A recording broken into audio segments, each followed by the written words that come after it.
লোগোটি এসেছে, কিন্তু দুঃখের বিষয় এখানে এই লোগোটি কখনো আমার ডাউনলোড হবে না। কারণ হচ্ছে এই লোগোটি ডাউনলোড করতে হলে অবশ্যই আপনাকে ক্রেডিট কার্ড অথবা পাইপেল অ্যাকাউন্ট থাকতে হবে,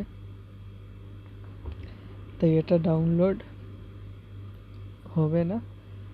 আমি আপনাদেরকে দেখিয়ে দিচ্ছি কিভাবে আপনারা ডাউনলোড করেন। আবার আপনারা ফিরে যাবেন আপনাদের এই জায়গা থেকে আপনারা স্ক্রিনশট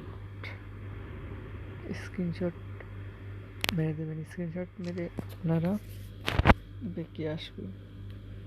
বেঁকে আসার পর আপনারা এখান থেকে আপনারা আপনাদের সাইজ মতো কেটে নেন।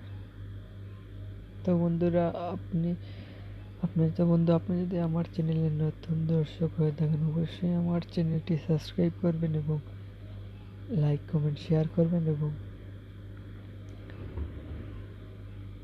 পরবর্তী ভিডিও কি নিয়ে চান একটি কমেন্ট করে অবশ্যই জানাবেন।